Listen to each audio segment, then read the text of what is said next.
Hello, friends, and welcome to another edition of Strictly Sports NFL Saturday here on YouTube and StreamYard.com. I am your host, Anthony Florio, joined by good old MF Michael Fletcher, awaiting maybe Michael Bullock. The status you could probably say questionable because of the fact that, he's out right now, and he told me he wasn't sure if he was going to be there. But here's the thing. If he comes in, we'll simply catch him up on what he missed, rapid fire style. If not, then we will hopefully have him Monday night for Ridiculously Raw as we kick off Survivor Series week, and we'll address that at the end of the show.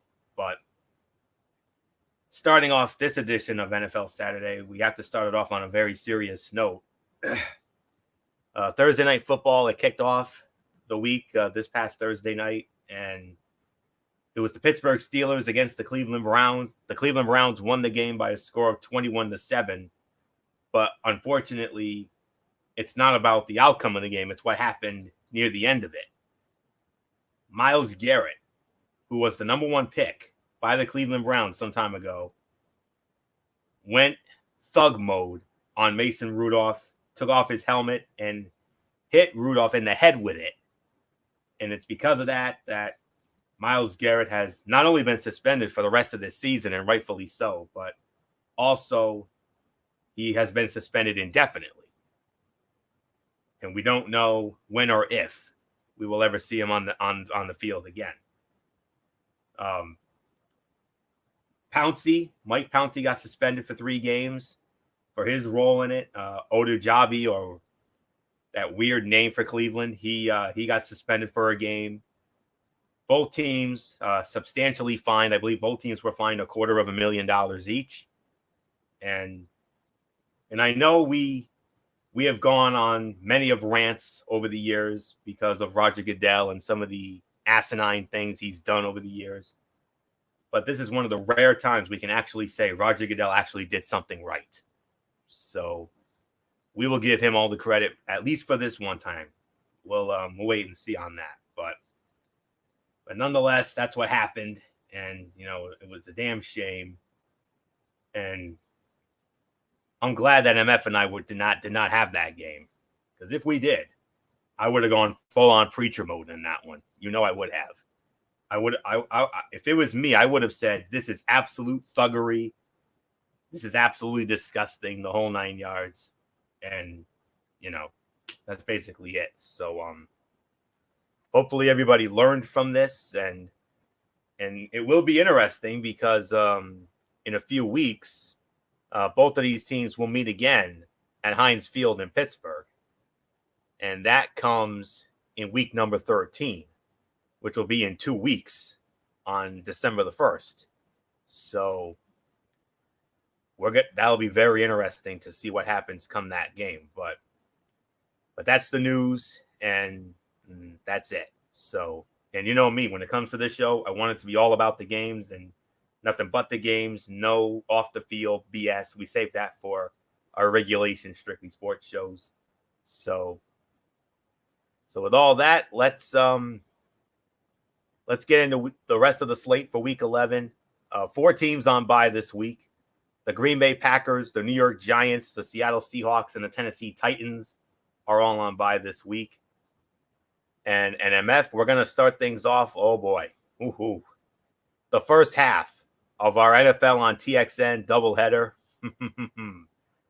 Well, that's our pseudo network. But it's the mothership. It's CBS. It's our side of the ledger. And we have a big doubleheader on our end.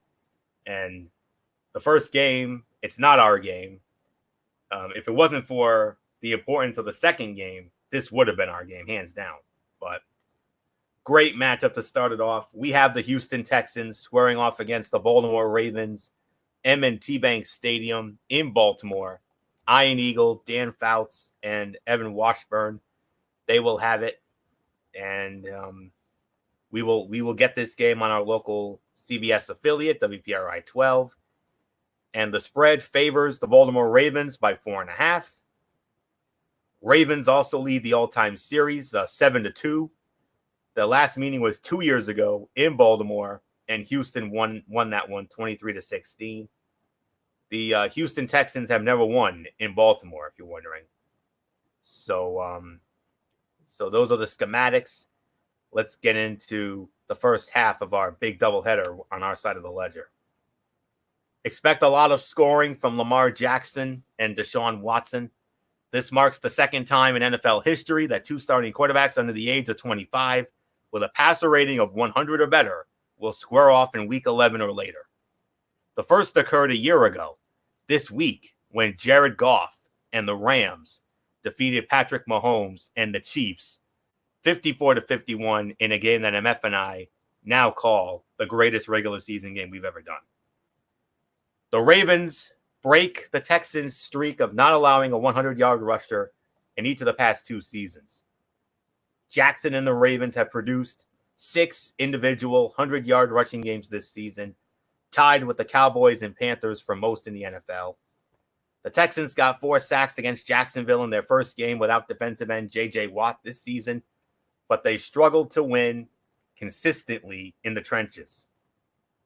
According to ESPN's pass rush win rate, using NFL Next Gen stats, the Texans beat their blocks within 2.5 seconds just 28% of the time in Week 9 without Watt, compared to 44% in their first 8 games. These two quarterbacks share the position lead in games of 25-plus fantasy points this season at 5. Watson is 11-3 against the spread in his career as an underdog. Baltimore, a slight FPI favorite. They're only favored at 54.6%. But at the end of the day, I have to go with the Baltimore Ravens to win this game. I think it's going to be a very high-scoring game. It's going to be a 5-star classic, chock full of Shakespearean drama at its finest. Baltimore Ravens win this one. My final score, get ready for this. 38-34, Baltimore ekes it out over Houston. So there's nothing more to say. I mean, MF, if it wasn't for the significance of the second half of our big doubleheader, which we're going to be doing, our Tony and Mikey game of the week, this would have been it, hands down, Houston and Baltimore. But what a way to start off the doubleheader, man. Maybe a playoff preview, maybe. Who knows? So MF, Houston, and Baltimore, two of the top teams in the AFC. This is going to be a beauty. Yeah, this is going to be a great game, no doubt about it. And it's going to be interesting to see how this plays out. And at the end of the day, it's just, how's it going to look? How's it going to feel? This could be high scoring, like you said, Anthony. This is going to be interesting. But at the end of the day, I agree. I'm going to go with the Baltimore Ravens to win the game. I think the final score is going to be 35-31, though. But I got Baltimore eking out and getting the job done and winning this game. So, Anthony, it's yours. All right. And MF, you keep the mic on where you're going to be starting off the next one. And it comes to us from Fox, and it features the Atlanta Falcons squaring off against the Carolina Panthers at Bank of America Stadium in Charlotte. And this one is over on Fox, as I mentioned. And on the call for that one, it will be, let me see. Okay. It'll be the legendary Dick Stockton with Mark Schlereth and Jennifer Hale. And the Carolina Panthers opening up as 5.5-point favorites. I'm not sure if these teams have met this season yet. I don't know if they've played each other yet. No, I think this is the first battle, the first meeting. Okay. So with that, Atlanta leads the all-time series 30-18. Falcons have won the last 3 meetings in this series, including Atlanta winning in Charlotte last year, 24-10. Carolina last beat the Falcons at home the year before, 2017, by a score of 20-17. So there you have that. So MF, Atlanta and Carolina came up just a bit short in that winter wonderland in Green Bay. But how about the Atlanta Falcons? What did they do to the Saints? They manhandled them. Yeah, they did, and that was the shocker of the week. I don't think nobody saw that coming. I know I didn't. I know, Anthony, you didn't, and I know Michael Bullock would not have thought of that was going to happen, but it did. They played an absolute flawless game. Unfortunately, this time around, the problem we have is that there's going to be a lot more of injuries and that factor going into the game. Number one, Austin Hooper will not play. He's injured. He's out. He will not go. That actually will affect the way that they do play the style. And on top of that, defensively, I don't think they're going to be as good as they normally are. And to try to stop Allen, who's, I got to admit, Allen's been an unbelievable backup for Cam Newton. A lot of people believe that that this might be the end of Cam Newton's days as a Carolina Panther. And I hate to say it, but I kind of agree. I think he might be done. At least when it comes to Carolina. He might be looking for work somewhere else next year.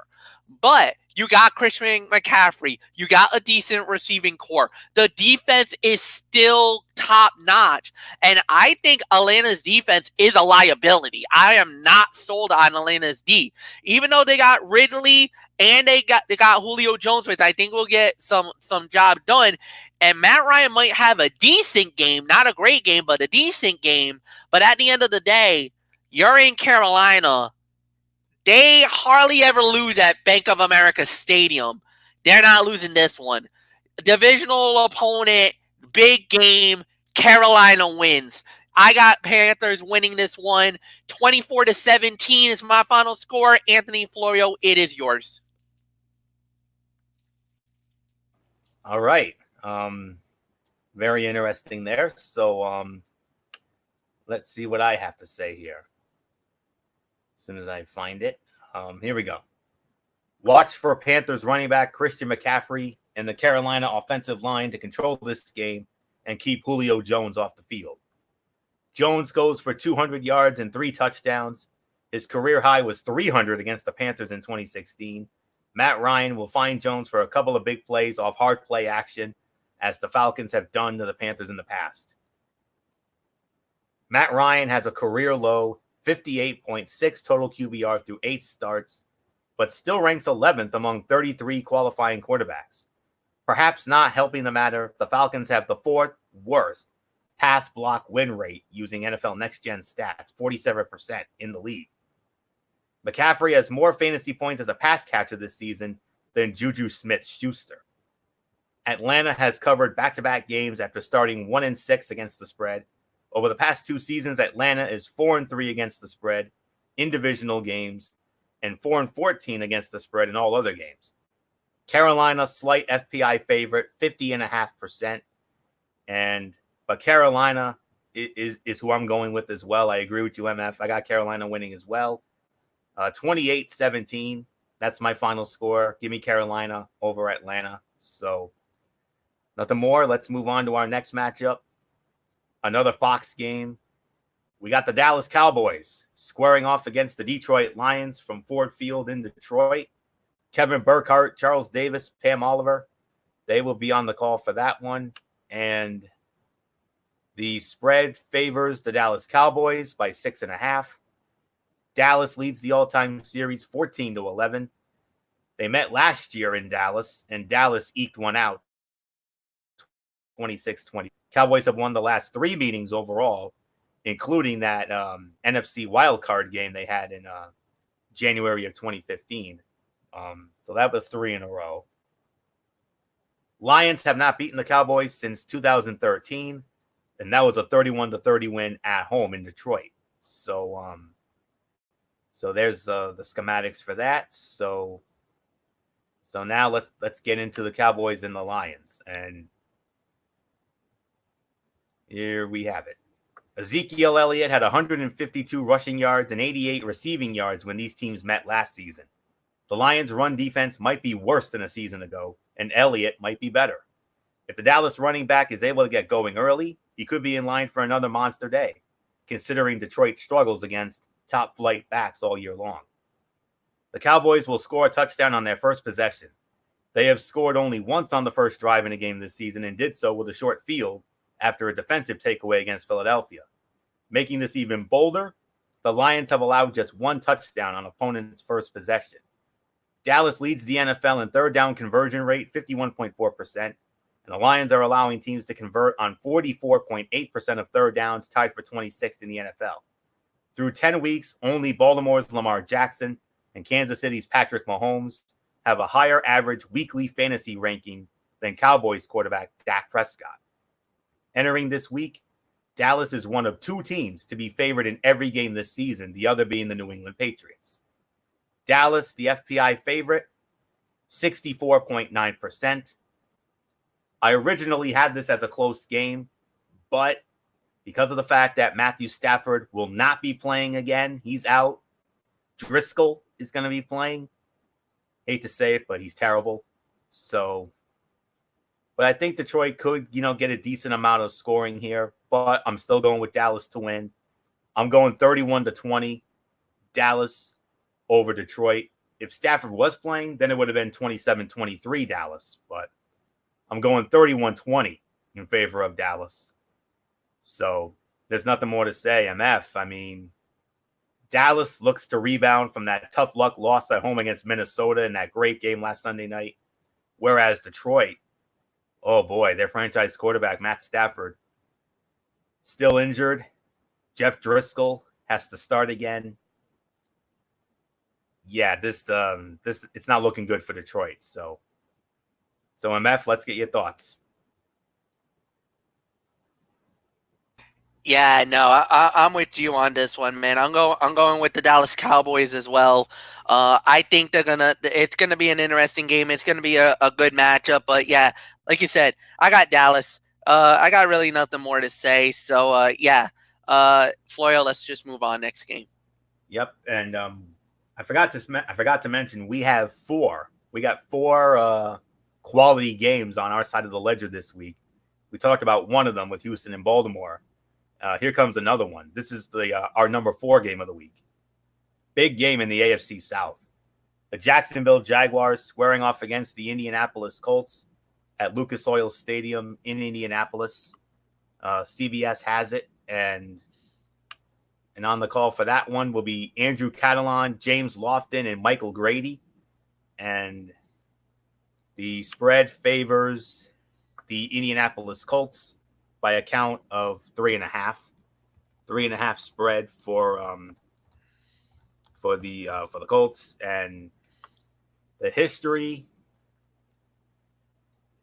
and this is yet another divisional game that actually this is their first as well, just like Atlanta and Carolina. So this is their first meeting this season, so we don't have to worry about adding to a previous total. So this series history favors the Indianapolis Colts by a count of 23-13. They split last season, both teams winning at home. So Indianapolis won at home against the Jags 29-26 last year. Jacksonville won in Indianapolis last in 2017, a 27-0 beatdown. So MF, Jacksonville and Indianapolis, of course, we all know the hoopla. Well, here's the thing now. Nick Foles. Is Nick Foles now back for Jacksonville? But here's the good news. For Indy, Jacoby Brissett is back after missing last week, and that helped your Dolphins in a big way. Oh, yeah, no doubt about it. It's going to be interesting to see how this plays out. It's going to be an interesting matchup. And at the end, I'm gonna say the same thing. I'm going to go, I think Indy will bounce back. Nick Foles, yeah, in the past, he's been like the whisperer and everything else and has turned teams around and whatnot. But I'm going to say right here in my mind, I'm going to go with a good, hard type situation. And yeah, I want to see how it plays out. And in my opinion, I'm going to go with the Indianapolis Colts. Yes, no T.Y. Hilton, I get it. But Pascal looked really good last week. Doyle is going to have a big game. And then, obviously, you could run it on him. And that's one thing that we were a little shocked that Miami was able to hold Marlon Mack to a pedestrian performance. I don't know if Jacksonville has the same horses as they did. If they would have had Jalen Smith, I think they would have. But without Jalen Smith, I think that defense is vulnerable. And I hate to do it, but just like the old song back in the 1990s, I think it's going to be the return of the Mac. Yeah, nothing to say. Anthony Florio, it's all yours. I got Indy winning 21-13. Oh my word. How in the world am I gonna follow that? Man. Yeah, once MF did that, I mean, if I had my camera on, you would secretly see me with a Steve Harvey facial expression. That's what I just had. But yeah, that's fair enough. Keep an eye on the battle between the Colts offensive line and the Jaguars defensive line.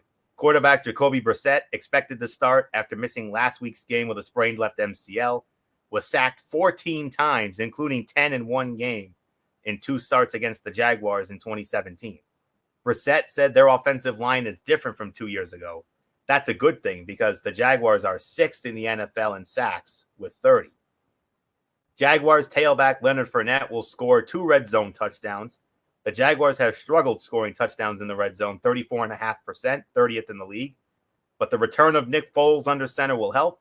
His experience will lead to quicker decisions and should open things up for Fournette, who has just 1 rushing touchdown this season. Foles is 10-2 as a starter in November or later, including playoffs, over the past 4 seasons. That's the best winning percentage, 833, by a starting quarterback with at least 12 starts in that time, besting Tom Brady's 27-7 record. The Colts' Jack Doyle, 46% available, is one of 4 tight ends with at least 10 fantasy points in each of his past 3 games. Over the past 4 seasons, Jacksonville is 7-0-1 against the spread against Indianapolis, and Indianapolis has been shut out in 2 of the past 4 meetings. Indianapolis, slight FPI favorite, 54.3%. I'm gonna take a chance here, and this is a tough one. I mean, I'm a little iffy about Jacoby Brissett, but then again, I'm also iffy about Nick Foles as well, because back from injuries. Of course, Foles was a lot worse considering what happened all the way back on opening day against Jacksonville. So, or I should say against Kansas City, rather. But I suppose Indy could win this. I mean, it's in Indy after all, and they are the slight favorites. So I'll take a chance and go with Indy, but I would not be surprised if Jacksonville were to win. I wouldn't be. So I'm going to go 21-20. I think it'll be a close game, 21-20. Indy ekes it out over Jacksonville. And now we move on to our next matchup, staying on our side of the ledger. We go to the AFC East, and it's the second time that we're going to get this matchup. We've already had it once. We're going to have it again. My Buffalo Bills against MF's Miami Dolphins. Hard Rock Stadium in Miami, the home of Super Bowl 54.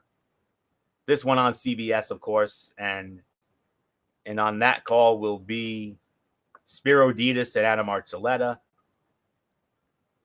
NA. There's an NA spread on this one. It says NA on my list. I don't know what the actual spread is. I would imagine Buffalo has to be a slight favorite, I'm sure. But they met before last month, back on October 20th, and it was in Buffalo, and the Buffalo Bills beat the Miami Dolphins by a score of 31-21. So it cuts Miami's sizable series lead now to 60-46 with a tie. And it's now 2 in a row for Buffalo in this series, although both games were in Buffalo. So Miami won at home last year, 21-17 in Miami. Buffalo's last win in Miami was the year before, 2017. That was a 22-16 final. So with that, let's see what we have to say about this one. Frank Gore is 73 yards away from passing Barry Sanders for 3rd on the all-time rushing list. Can you believe that? Dolphins coach Brian Flores, who played against Gore in college, has made it known that a top priority is stopping Gore, Devin Singletary, quarterback Josh Allen, and the Bills' 12th-ranked run offense from going wild on their defense. This Bills offense finally comes to life as Allen completes his first pass that travels 30-plus yards and Singletary racks up more than 100 total yards. With a win, the Dolphins would become the 5th team in NFL history to win 3 straight games after starting the season 0-7 or worse, joining the 1978 St. Louis Cardinals, 1986 Indianapolis Colts, the 2011 Miami Dolphins, and the 2013 Tampa Bay Buccaneers. Miami's Devontae Parker has a touchdown or more than 55 receiving yards in 7 straight games. Miami has covered 5 straight games, all as an back-to-back outright wins. It's the longest active cover streak in the league. Buffalo, the FPI favorite, 64.3%.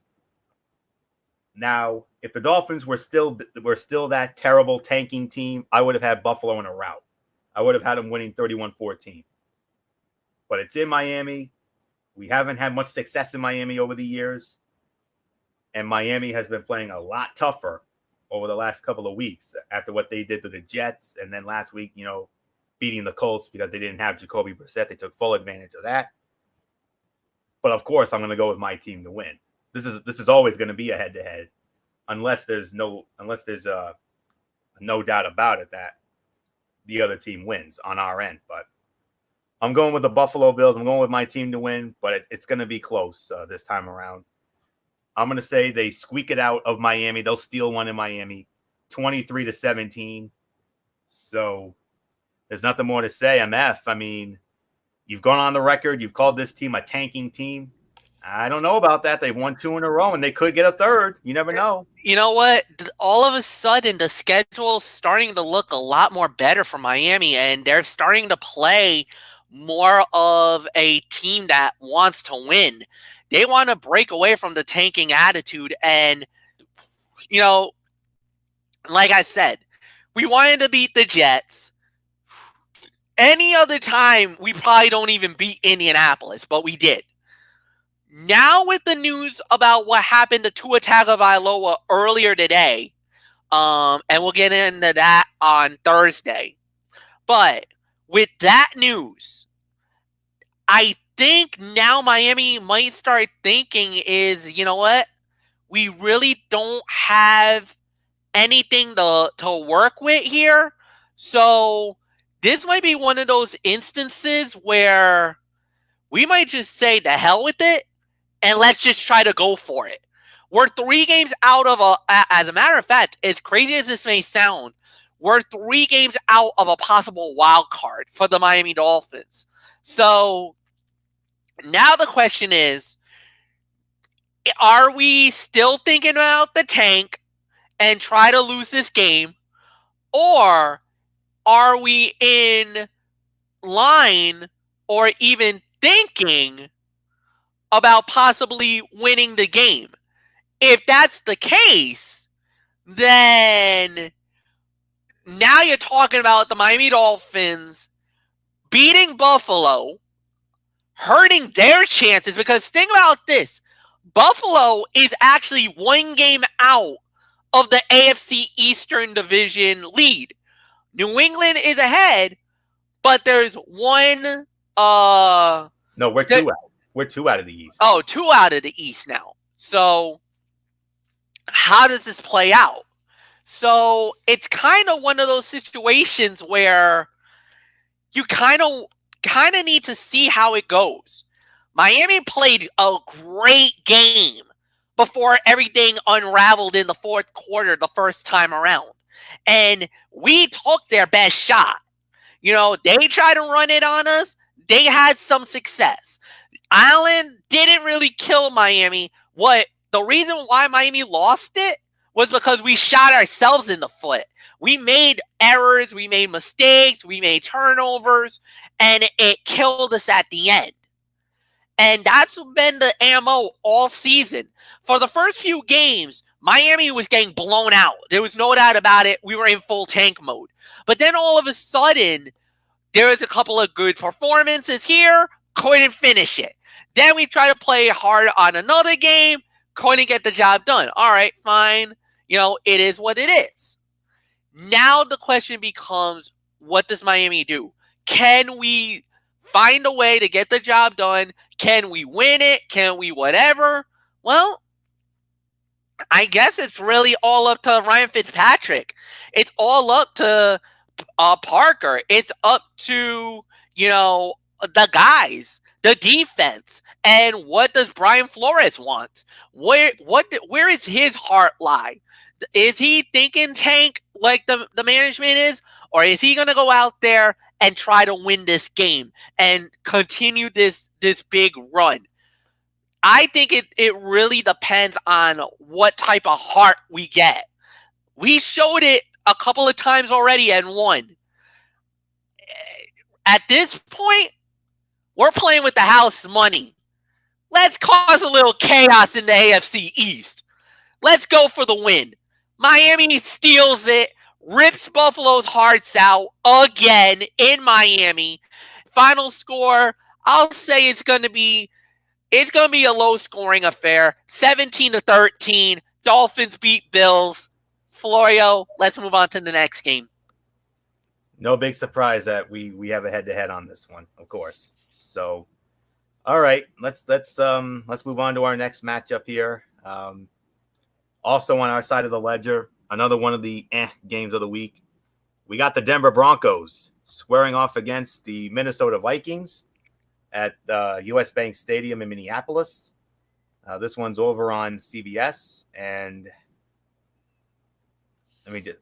And on the call for that one, it will be Kevin Harlan, Rich Gannon, and Jay Feely. Oh, excuse me, I got to pop a video here. Just give me 1 second.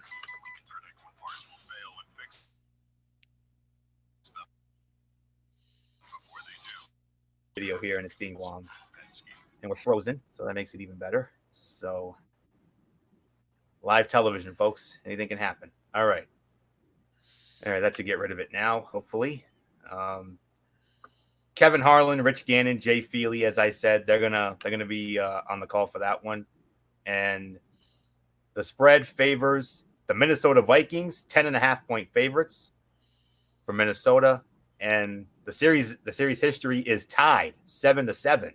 However, the Broncos have won each of the last 3 meetings in this series. They last met in 2015. They met in Denver. Denver won 23-20. Their last meeting in Minnesota was 2011. I think that was at the old Metrodome. Denver won that one in a shootout, 35-32. That was during the whole Tebow Mania thing. You all remember that. Vikings haven't beaten the Broncos at home since 2003. That was a 28-20 final, and that's also the last time they've beaten the Broncos overall. So MF, couple things when it comes to this one. Minnesota coming off that big win in Dallas last Sunday night, great game, and the Denver Broncos. Brandon Allen, we thought, he's gonna be terrible. Oh no! Look what he did against the Browns. Wow. Yeah, no, it was a great performance. It was a great game. But you're talking about Minnesota, man. I mean, Dalvin Cook right now, he's a candidate for the MVP. He's a candidate for MVP. And I kind of feel like, yeah, it was a great game. But remember, look who Denver beat. And I think they knocked off, who did they knock off when they played? Or were they on the bye last week? They were on bye. Yeah, no, it was 2 weeks ago. And they beat the Cleveland Browns. I mean, Brandon Allen. Yeah. So at the end of the day, I'm gonna say it. I'm gonna go on it and say at this situation, yeah, to me, there's really nothing more to say, and that's gonna be that I'm gonna go with Minnesota to win. They're gonna bounce back, and yeah, there's really nothing more to say. So, Anthony, I give it to you. Yeah, it's Minnesota. I mean, after what they did, well, here we have it. You mentioned Dalvin Cook, MF. Well, my first thing is about him. Vikings running back Dalvin Cook has notched 100 yards of offense in 8 of his 10 games this season. The role he has taken on in the passing game has allowed Minnesota to dismantle teams with its explosive screen and play action attack. Even if the Broncos sell out to stop Cook on the ground, they'll have to account for him. For him, Stephon Diggs, Kyle Rudolph, and Irv Smith Jr. through the air. The Broncos will get a rushing touchdown while Cortland Sutton figures to have a big day for the Broncos. The Vikings have surrendered just 2 rushing touchdowns all season, and both have come in 2 of their losses to the Packers and to the Chiefs. Minnesota quarterback Kirk Cousins had the 4th worst total QBR, 28, among qualified QBs and a 64.6 completion mark through 4 weeks. But since week 5, he is completing 71.5% of his passes, 3rd best in the league, and has 15 passing touchdowns to only 1 interception. And his 73.7 QBR ranks 4th in the NFL during that span. Sutton has accounted for 34.3% of his team's receiving yards, the NFL's 2nd highest rate behind Michael Thomas of New Orleans. Minnesota is 32-13-1 against the spread at home under their coach Mike Zimmer, the best mark by any coach in the Super Bowl era with a minimum of 25 games. Minnesota, a 79.3% favorite according to the FPI. I got Minnesota winning, but I think it'll be closer than people think. I'm going to say 24-17. Minnesota beats Denver. And some breaking news from the college football world. Oklahoma, comeback complete. They were down 28-3 early. They come all the way back, and they steal one in Baylor, 34-31. MF, how about it? Unbelievable. What a crazy Saturday this has been for college football. Unreal. What is the college football playoff going to look like on Tuesday? That's all I'm just saying right now. This is going to be absolute insanity what we're going to get. Oklahoma, they might be the best of the one-loss teams now. And that win, that might have just put them in the 4. I don't know. I mean, I don't know what the committee's going to do now. It's going to be absolutely insane what this is going to look like. Oklahoma, huge step up. Jalen Hurts, give it up to Lincoln Riley. Holy freaking crap, can you believe it? That's all I can say. Yep. I'll tell you what. I mean, this game went from an absolute dud to a 5-star classic, chock full of the finest Shakespearean drama you will ever see. I mean, it looked like Baylor was going to run away with it, but then Oklahoma coming all the way back. Boomer Sooner indeed. It was going to be, I'm going to say this. It initially was going to be the statement win for Baylor. This was going to be their moment to talk to the committee to say that we are in the hunt and we want to be in the college football playoff. And guess what? But Oklahoma is like, yeah, right. No, you're not. We're still here. We're still here, and watch this. And the next thing you know, they just absolutely just pull a New England Patriots out of the game. This was unbelievable. Heartbreak for Baylor. Euphoria and celebration for Oklahoma. Yes, Boomer Sooner. Dede Woodson, Kevin Woodson, the Woodson family. Good old JR, Jim Ross, and everybody. Bob Stoops. No, not Stoops. Lincoln Riley. Well, Bob Stoops is a former Oklahoma guy too, so he probably still is loyal to Oklahoma. So yeah, Bob Stoops shows some love too. All the guys, Adrian Peterson, all the Oklahoma alums, they're all celebrating today. What a win! What a victory that is. Unreal.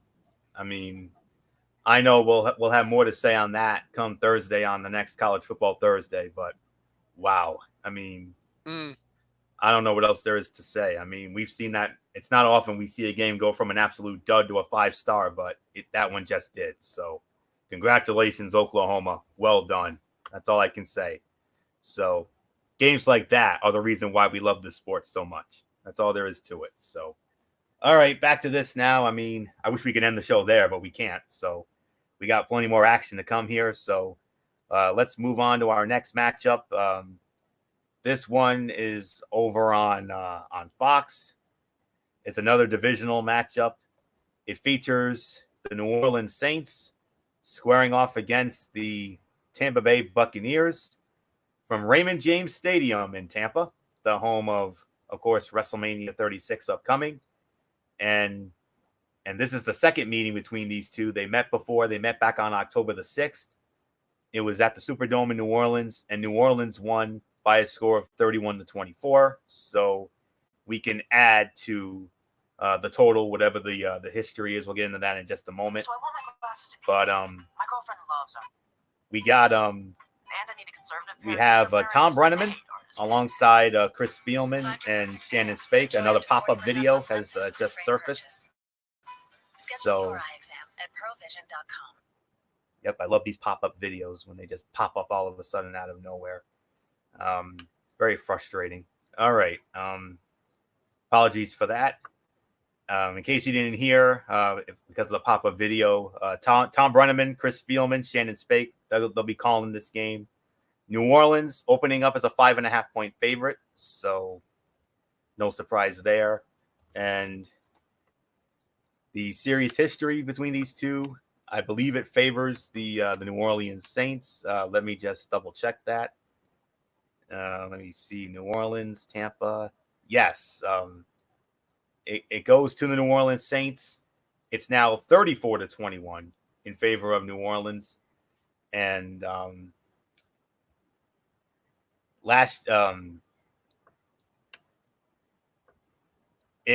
whoa. Okay, now everything's coming up now. Yep, all these things just keep popping up all of a sudden. All right.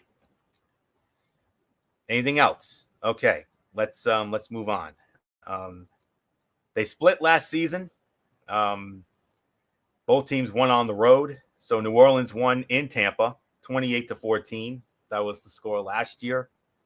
Bucks last beat the Saints at home in 2017. That was a 31-24 final at Raymond James. So with all that out of the way, let's get into this matchup here with the Saints and the Bucks. Okay.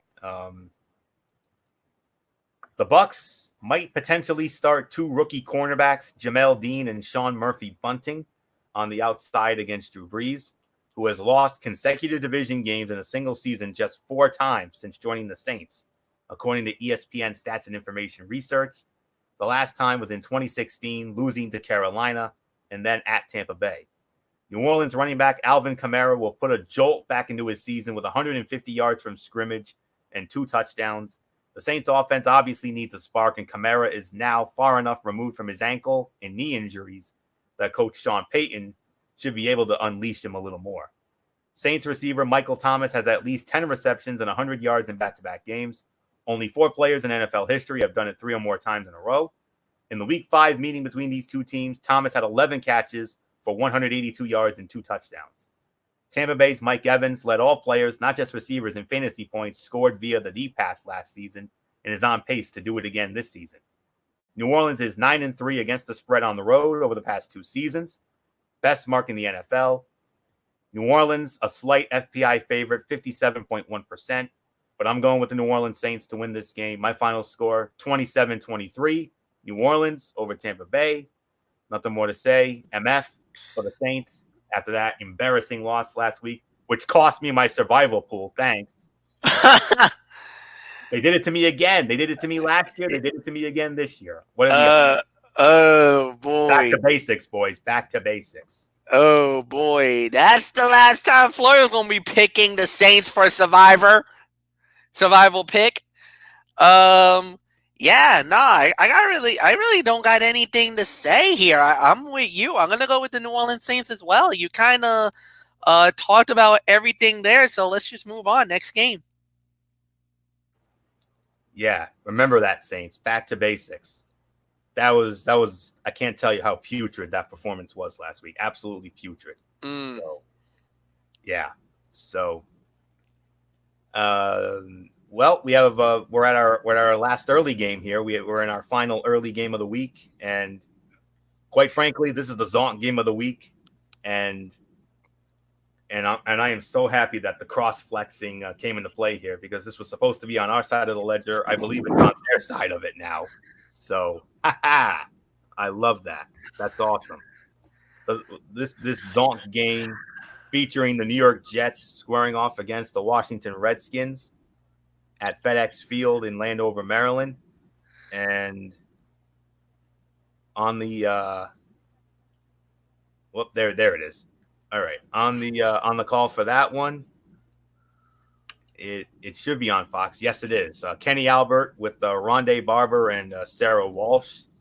They will have it, and the spread favors the Washington Redskins by 2.5. And the series history also favors the Washington Redskins by a count of 8-3. However, the Jets have won the last 2 meetings against the Skins. Their last meeting was 2015 in New York. Jets won 34-20. Last meeting in Washington was 2011. Jets also won that one, 34-19.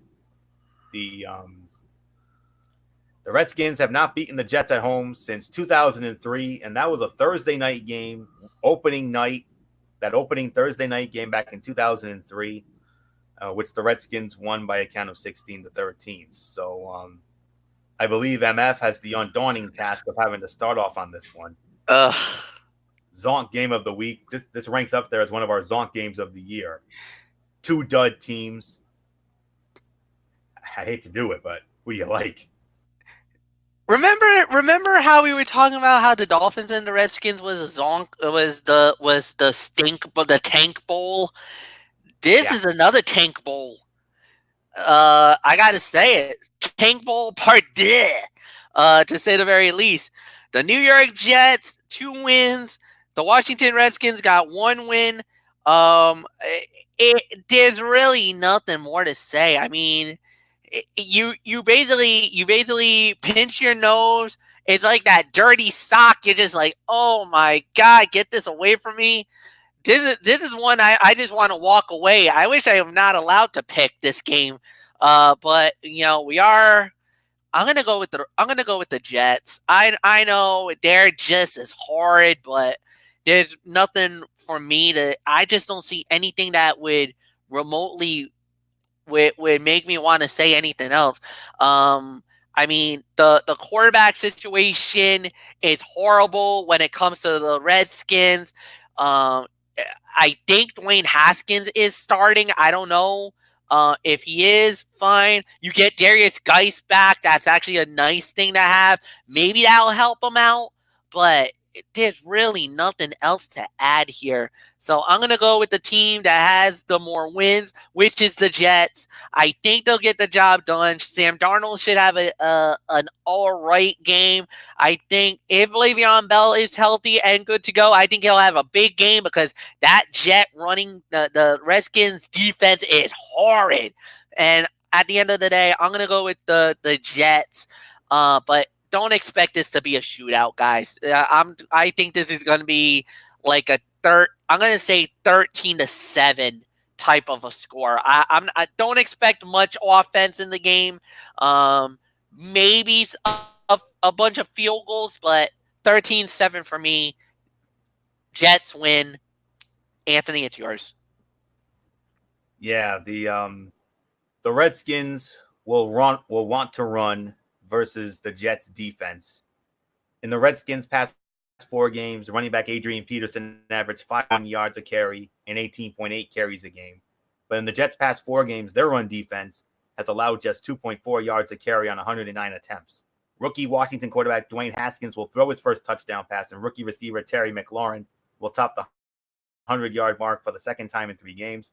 Haskins is struggling, but he will face an inviting group of cornerbacks, perhaps the weakest group of corners he'll see in his NFL career. Due to injuries, the Jets are down to backups and unheralded rookies. The Redskins have gone 13 straight quarters without scoring a touchdown, the longest streak in the NFL this season, and tied for the 3rd longest single-season streak by any team since 2001. Jets receiver Jamison Crowder has 2 top 11 finishes at the position this season, and they both come in the past 2 weeks. Since 2014, favorites that have won 1 or 0 games in week 8 or later are 1-9 against the spread and 2-8 straight up with 6 straight outright losses. Washington is a slight FPI favorite, 57.5%.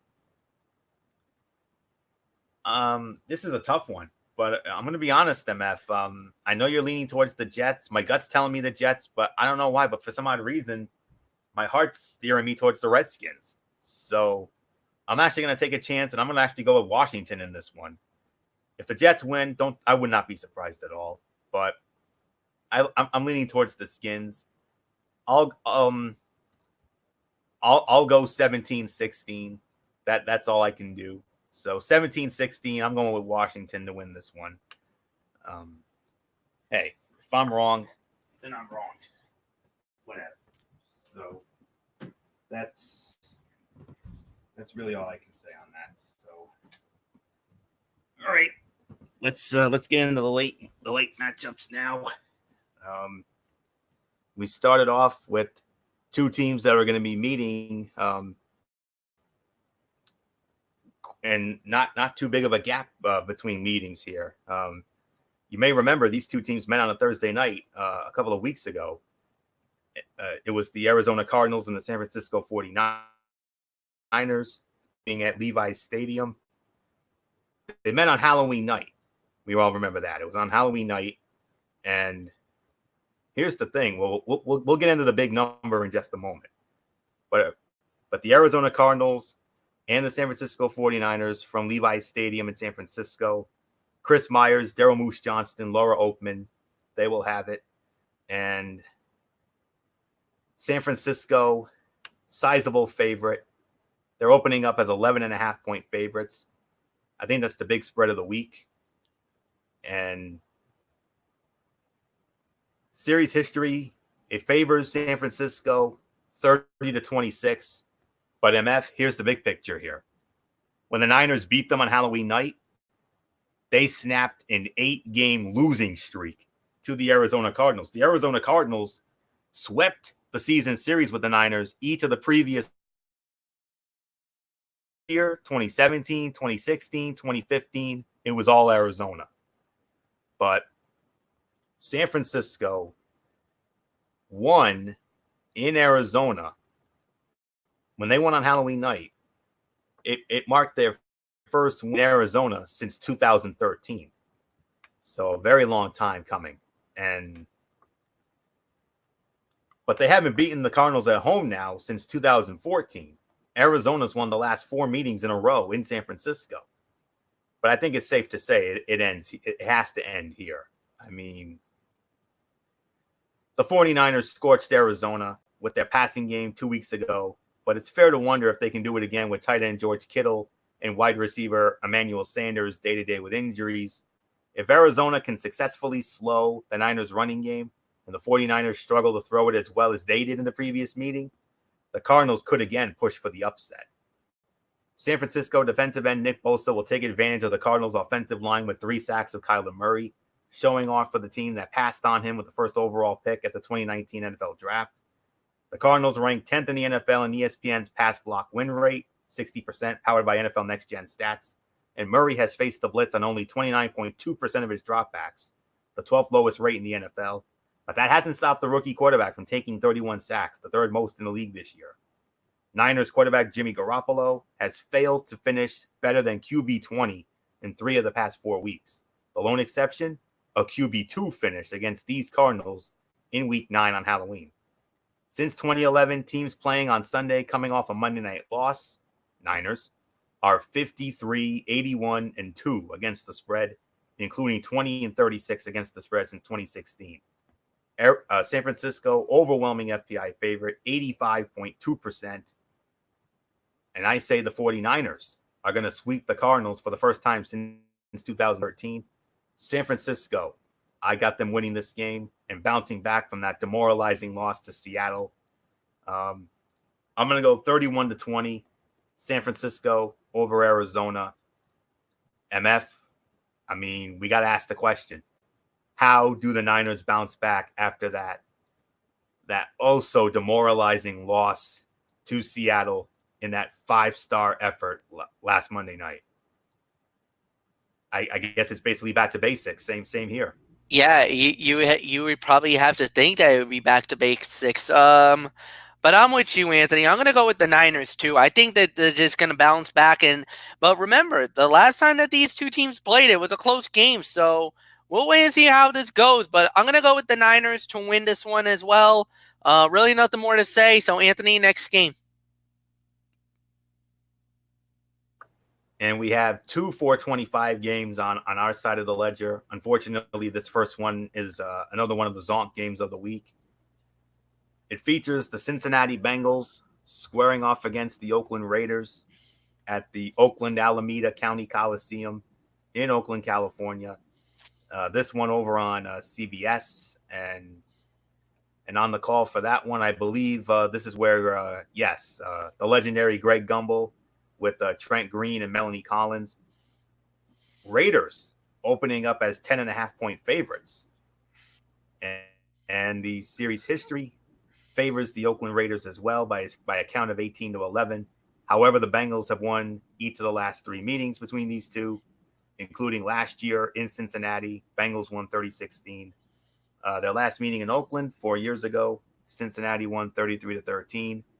Raiders haven't beaten the Bengals overall and at home since 2009. That was a 20-17 final. So, MF, I think we found the team that's really tanking, the Cincinnati Bungles. Yeah, absolutely. You're absolutely right on that too. I'm obviously and clearly gonna go with the Raiders here. I don't think there's really much of a debate on that. The Raiders are just and the thing is, the Raiders are right now on the outside looking in at a possible wild card. They're right there. They're playing some decent football. They've had a couple of good moments, a couple of bad moments.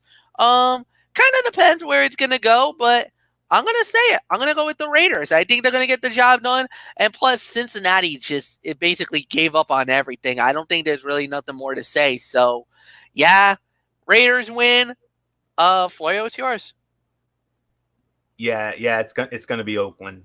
No ifs, ands, or buts about this one. Going into the season, I'll be honest with you.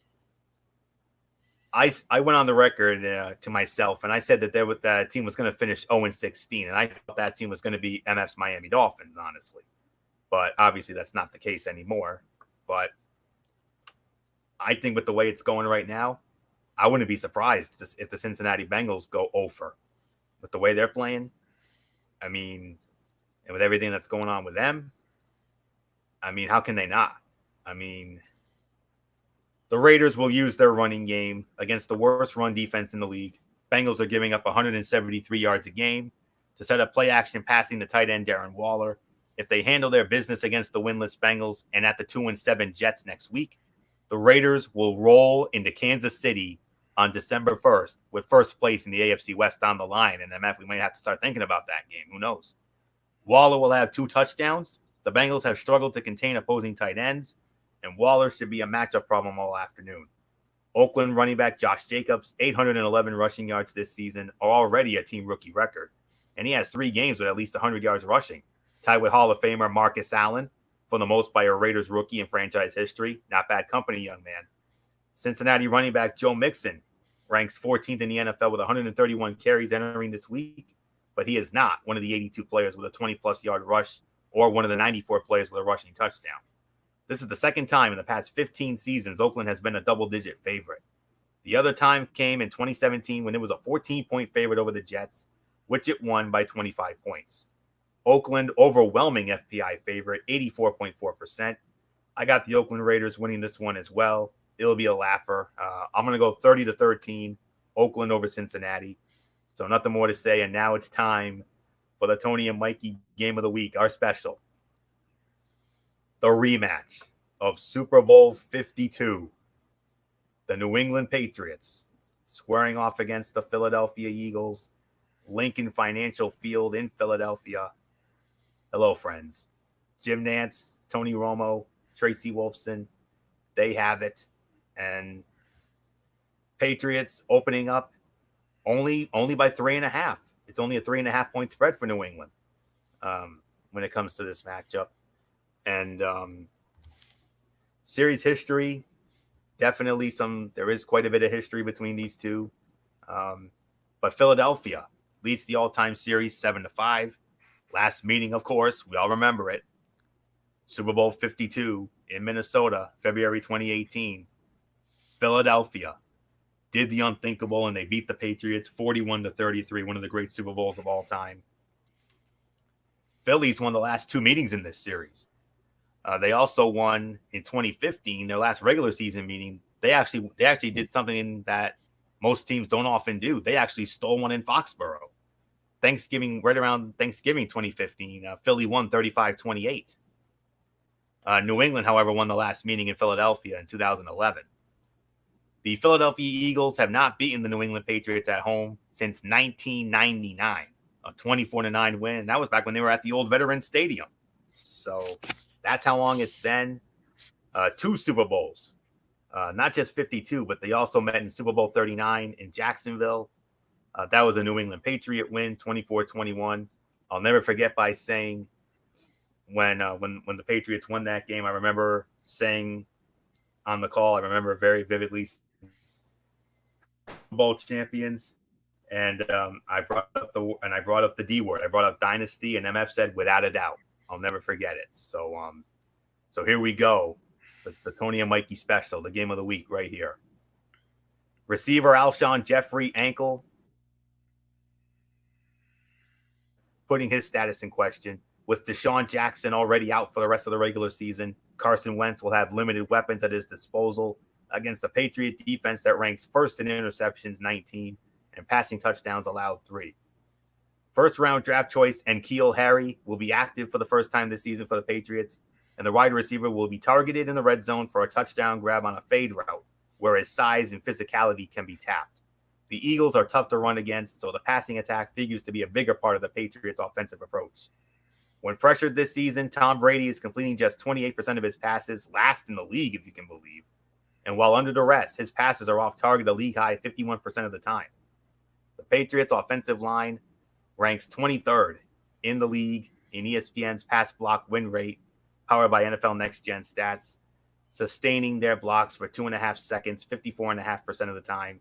Eagles tight end Zach Ertz is coming off of his best game of the season, 9 catches for 103 yards and a touchdown in Week 9. And the Patriots have allowed opponents to complete an NFL-high 74.3% of their passes thrown to tight ends this season. Brady is 40-18 against the spread in his career following a loss. New England FPI favorites 62.7%. I'm going with the New England Patriots to win this one, get their revenge from Minnesota.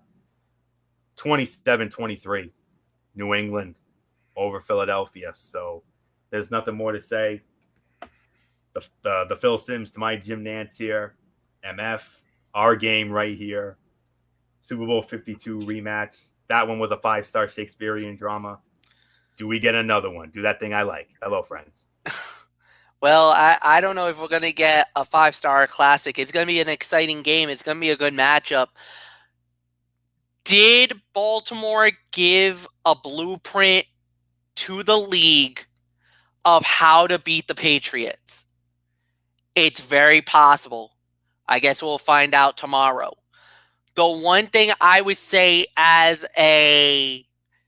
if you're Philadelphia, you have the blueprint. You've beaten the Patriots. You know how to do this. So this is nothing new. With that crowd in Philly revved up, and they're going to be, you got to take the Patriots out of the game early. Get the crowd noise, get in on the line, and go right after them. But they do got Sony Michel. They do got James White. You know they're going to dink and dunk and try to throw the ball. They're not going to go downfield, but they're going to go short passes. Going to go short routes, big gains. That's what they're going to do. Defensively, New England is better than they were, but they got exposed last week. A couple of weeks ago against Baltimore. They got exposed bad. So how's that gonna look? We'll wait and see what happens. It's gonna be a great game. But Anthony, I'm gonna agree with you. I'm gonna go with the New England Patriots. I think they're gonna win it. And my final score is actually 31-24. New England wins. So Florio, let's go on to the Sunday night football game. Yes, sir. And well, both prime time for the second straight week. Both primetime games are very intriguing matchups, to say the very least. We started off with Sunday Night Football on NBC, and what a matchup we have here. We got the Chicago Bears squaring off against the Los Angeles Rams at the Los Angeles Memorial Coliseum in Los Angeles. Al Michaels, Chris Collinsworth, Michelle Tafoya, they have it. Rams opening up as 6.5-point favorites. Chicago leads the all-time series 53-35 with 3 ties, including last year on a Sunday night as well in Chicago, won 15-6. Bears have won the last 2 meetings in this series. They won at the Rams when they were the St. Louis Rams. Last time they played at the Rams. That was 2015, a 37-13 beatdown. Rams last beat the Bears in 2013. That was a home win in St. Louis, 42-21. This is the first time these two teams are going to be playing against each other in Los Angeles since all the way back in 1993. And the Rams won that one 20-6. The Bears have not won in Los Angeles against the Rams since all the way back in 1982. A 34-26 final. So MF, a lot of history here. Bears and the Rams. I mean, these were two of the big teams last year. These were 2 of the top 4 teams in the NFC last year. The Rams, I believe the Rams were the 2, and the Bears were the 3 or 4. Yep. So not so much this year. I mean, I believe the Bears are 4-5, and the Rams are 5-4. So this team definitely has some. I would have to say that these 2 teams are at best wild card teams this time. Yeah. Well, let's see. I can actually give you that heads up.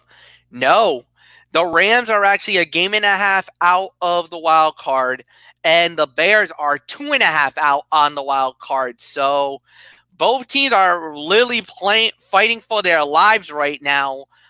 If you're the Rams, you need this more because if Minnesota loses, which, you never know, with the NFL, Minnesota does play Denver, but if they do lose, they'll be right back in the mix. At the end of the day, you just got to play the game and see how it goes. Offensively, these 2 teams are complete and utter messes. I think that's the best way to say it. There's questions about Mitchell Trubisky. There's questions about Jared Goff. You don't know what we're getting. Defensively, the Bears' defense is not what it was a year ago. Even with Khalil Mack, they've been, I hate to say this, pretty average when it comes to defensively, and even and I was going to say, and even in the case of the Rams, defensively, they're not that great either. So, I mean, this is going to be a very interesting matchup. You got the Bears is barely in the top 10. The Rams are about 12th overall. So, I mean, this is going to be a tough game to call. I'm going to go with the Rams to win it, because I just think that they got better offensively. They're just better. I think Jared Goff is going to have a decent day. I don't really have that much high hopes on Mitchell Trubisky. Sorry. I got the Rams winning. Anthony, it's yours. Okay. MF, you nailed it up right on the head. The Rams offense this season has been a shell of its former self. Quarterback Jared Goff has a total QBR of 29.7. 5th worst in the NFL, and there's no relief in sight. The offensive line has been decimated by injuries, and 3 first-year starters must be prepared to line up across from a formidable Bears front, including outside linebacker Khalil Mack. Look for Mack to bust out and flood the stat sheet against the Rams despite just 1 sack in his last 5 games. In 6 primetime games with the Bears, Mack has recorded 6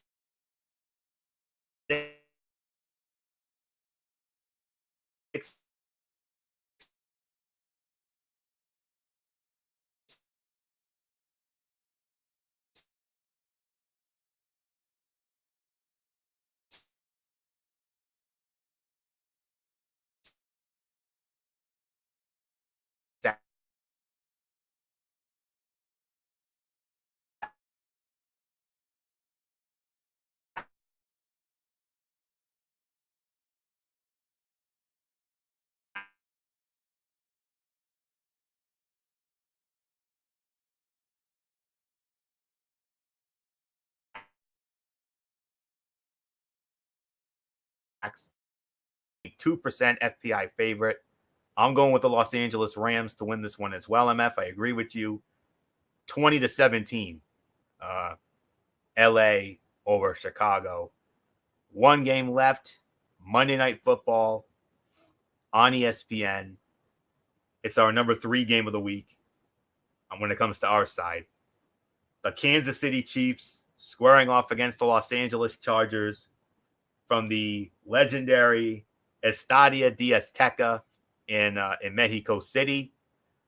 MF could probably say that better than me, and we'll get into that in just a moment. But we got a Mexico game this year. Last year, the Chiefs were supposed to play there against the Rams last year.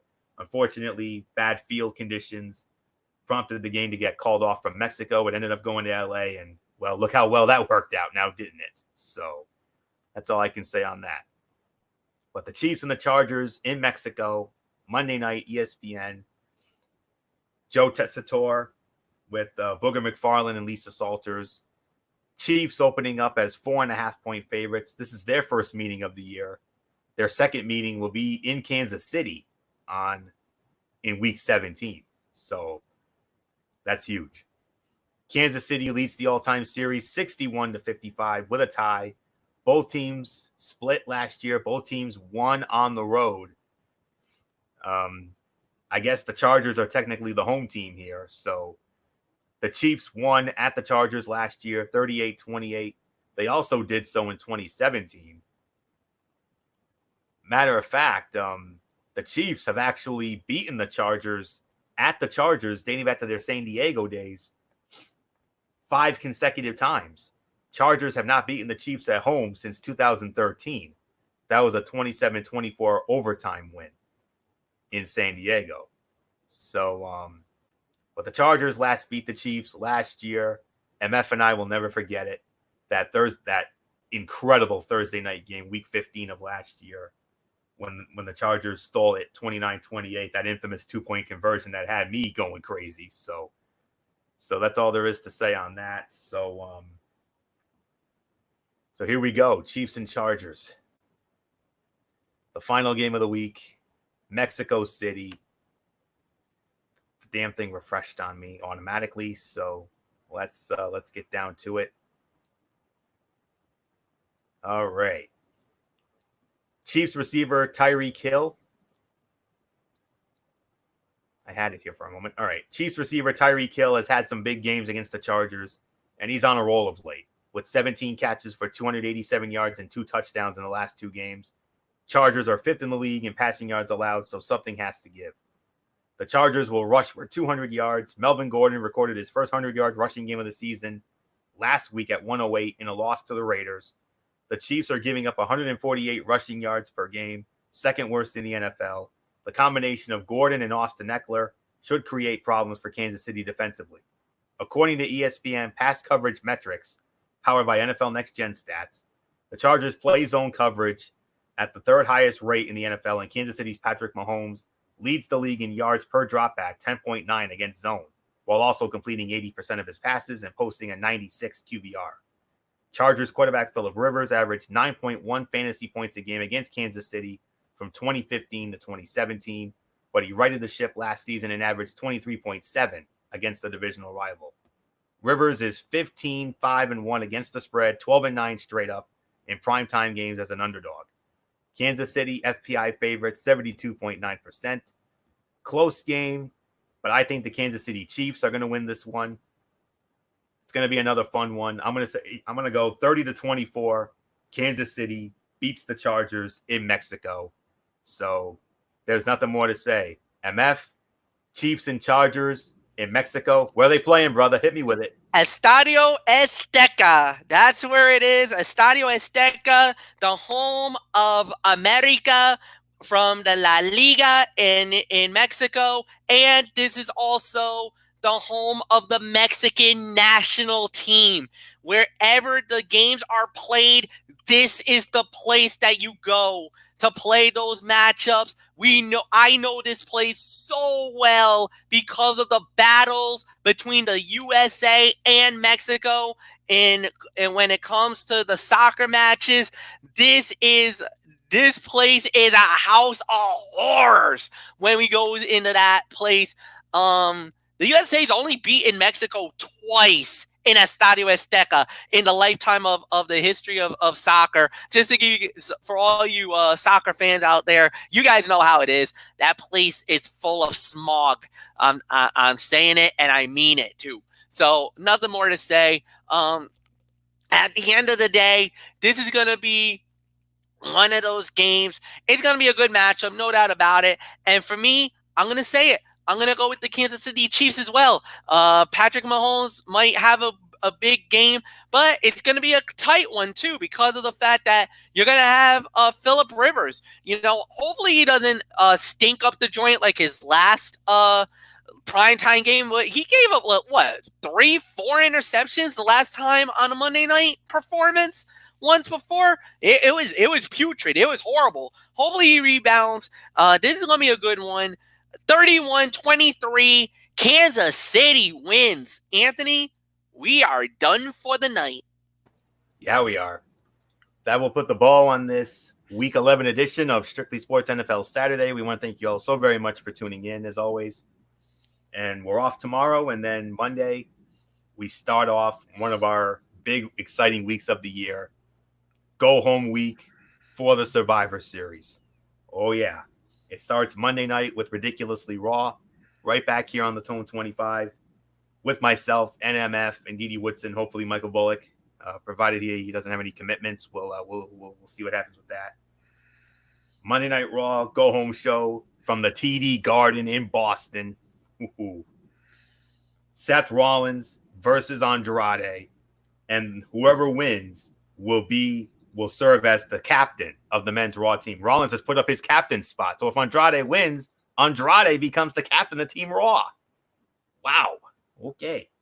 And on top of that, I was also informed, and I'm cringing at the thought of this.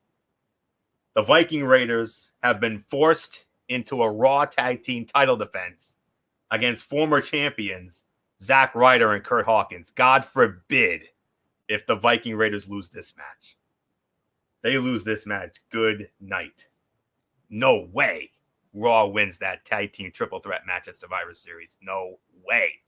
So we need the Viking Raiders to go over big. Please. That's all I'm saying on that.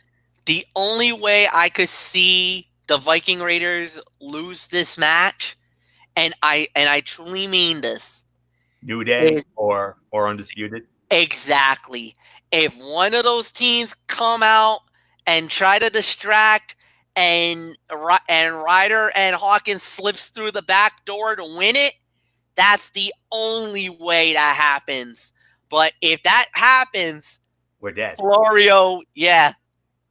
No you could kiss that point for the tag team out the door because I think you guys are donezo.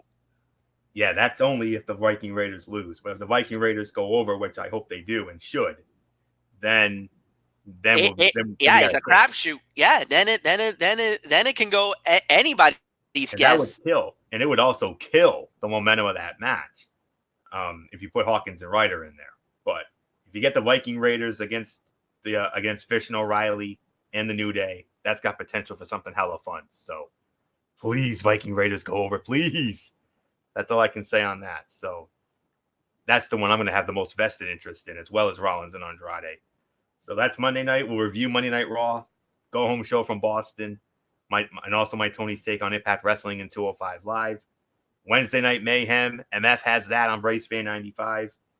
We will review NXT's go home show for the Survivor Series, as well as AEW Dynamite, as always.